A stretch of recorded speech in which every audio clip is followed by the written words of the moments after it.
Shalom, Barak Yahweh, Bashim, Yahweh Shai, Bashim Rakakadash. All praises and glories definitely do, especially in the times we're living in. Much respect to the apostles and elders of Great Millstone and to all the brothers out there doing the work. I say Shalom. All right. Today's lesson is going to be titled, My People Have Forsaken Me for the Fountain of Living Waters. And you might as well say this is a continual of yesterday's lesson, which was titled, Daughters of Zion, There is an Order of Things. So it was mainly, a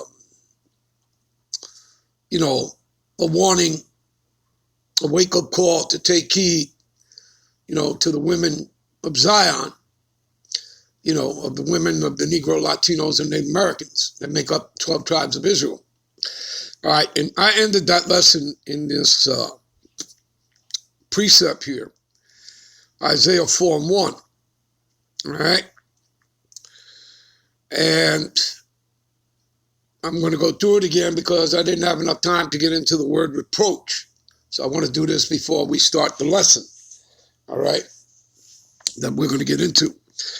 So in that day, and what day is that? Which that day is quickly approaching. Well, we're in Jacob's trouble, but you're really going to be into it when you start seeing, the bodies drop, okay? And I mean drop, all right? I'm not talking about what you see and been told on your television programming sets, okay? I'm talking about the real deal, all right? Because you're living in that time right now, all right? Because you're living in the time of war and judgment, okay? You are to redeem the time. So in that day, where we're deep, all right, in the shit of Jacob's trouble here, 7 women shall take hold of one man, all right? That one man is talking about will be a man of the Lord. Why him? Because these are the brothers, starting with the elders on down, that have this wisdom, knowledge, and understanding of these scriptures. You understand that? And since, you sisters that, have taken counsel, have gone down to Egypt, which is a metaphor for America, Babylon the Great. We read it in Isaiah 30. We'll probably go over there. All right. 30:1. They take counsel, but not of me. Okay. And of course, that includes, the brothers as well. Because again, you people, you 2/3 club that are going to be cut off on this side, you women that are into your feminism, because I went through the scriptures yesterday. And as it says, the Lord is not with the program of you daughters of Zion usurping authority over the man. Because I told you, and I went through it, there is an order of things. He's not with that program. You people are supposed to be in order, in silence. And when learning in silence. And when you need to know something, you ask your husbands at home. Okay? And we got into all that. And if you don't have a husband at home, maybe you should question why. Okay? Because again, this is a program, an anti-Messiah system that was set up by Esau, the white man. All right? To break up the families, particularly the Israelites. Okay? You understand that? To get them out of the houses. All right? To create a wedge. All right? Between you and your women. You understand? So, anyway. All right? We will eat our own bread, wear our own apparel. Only let us be called by thy name to take away our reproach, you see. And we're all under the curses, until Yahweh Shai comes back and frees us. But we're in a grace period. We're supposed to be rehearsing, okay, for the kingdom.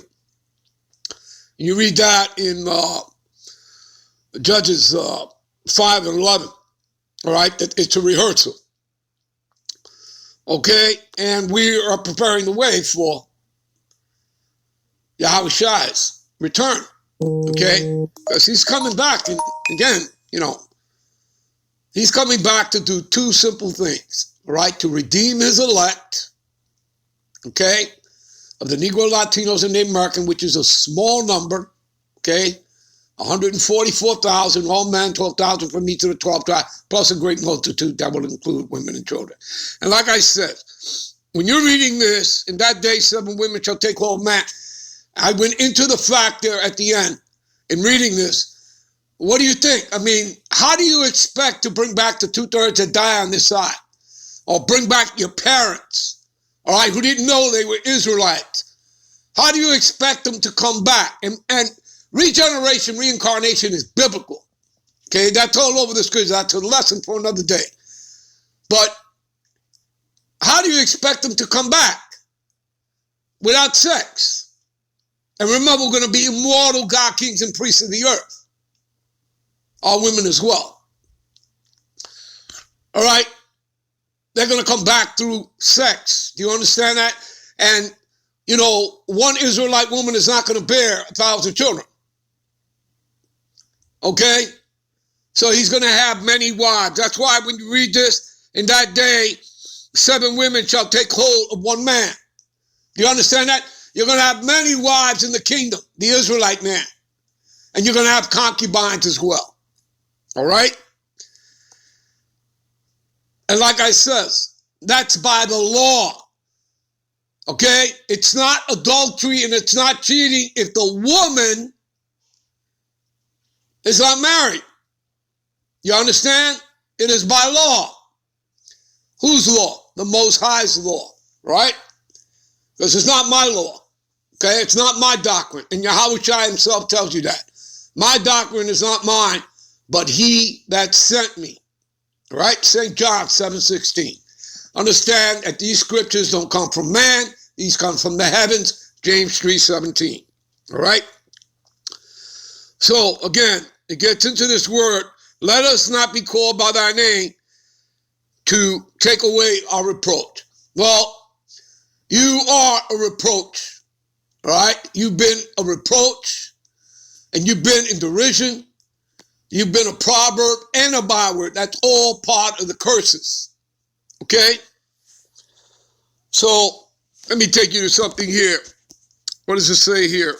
Well, first of all, let's look up this word, reproach. All right? Let's do that. All right?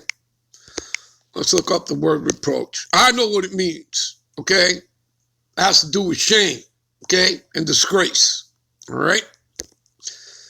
For you sisters out there, sticking your chest out, all proud, like, yeah, I can do it by myself. I don't need no man, right?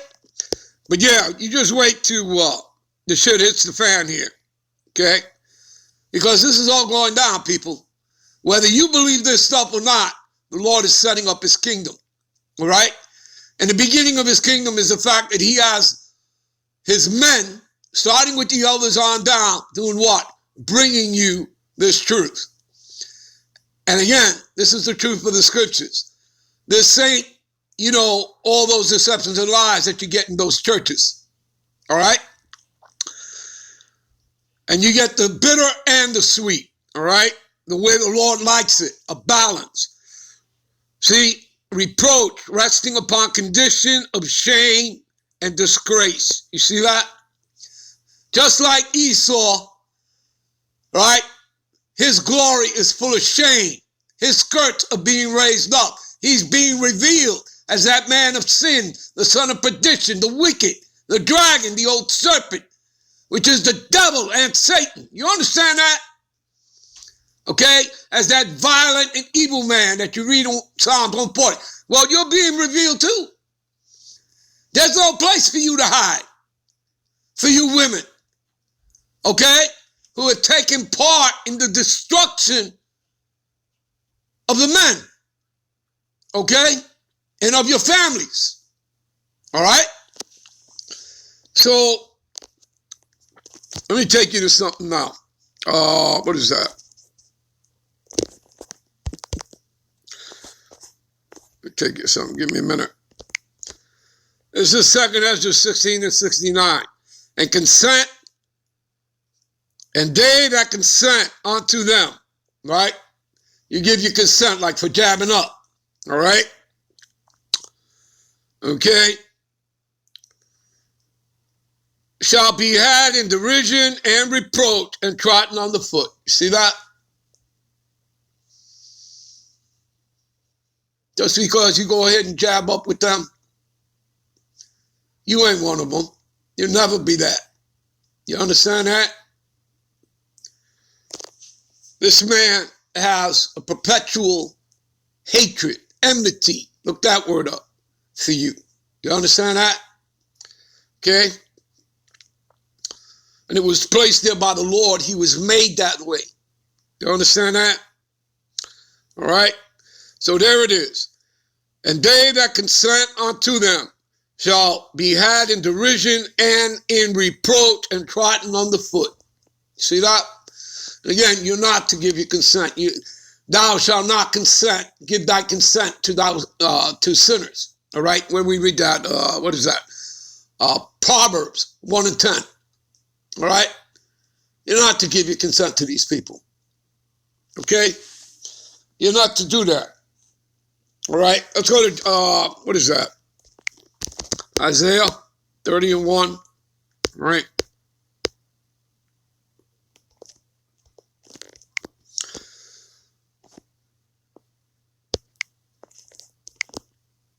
You see, woe to the rebellious children, right? So that includes the men too, besides you, daughters of Zion. Woe to the rebellious children, right? So that's talking about you Israelites, you 2/3 club. All right? That saith, right, to the Lord Yahweh, right? Saith the Lord Yahweh, right? And woe, by the way, means destruction. So destruction to the rebellious children of you 2/3 of Israelites, right? Saith the Lord Yahweh, that take counsel, but not of me. You see that? That cover with a covering, but not of my spirit. You see that? You have no covering. See? So you're just like Eve in the garden. You have no covering. And I'm not talking about clothes. They weren't naked, people. When it's talking, about them, that they're naked, it means that they have no covering. In other words, it was Eve that was deceived. And that's not a talking snake. She was deceived by one of the sons of the wicked. You understand? Because you have to get into the words of subtile and serpent and to understand that that's not talking about a snake. You understand? It's talking about man. All right? So, you see that? You have no covering. You have no excuses. All right? For your wickedness. For your part in this. All right? And if you scroll down here, what does it say here? All right? Wherefore thus saith the Holy One of Israel, because ye despise this word, right? Because you won't take heed to it, and trust in oppression and perverseness, and stay thereon, all right? Therefore this iniquity, right? This sin, because all you're doing is adding sin to sin, right? Tells you that right up there, all right? And that cover with a covering, but not of my spirit, but that they may add sin to sin, right? That's what you do, okay? That's what you all have been doing, all right? Adding sin to sin and following Esau, the white man. Therefore, this sin shall be unto you as a breach ready to fall. You see that? All right, we'll be right back with part 2, all right? Shalom.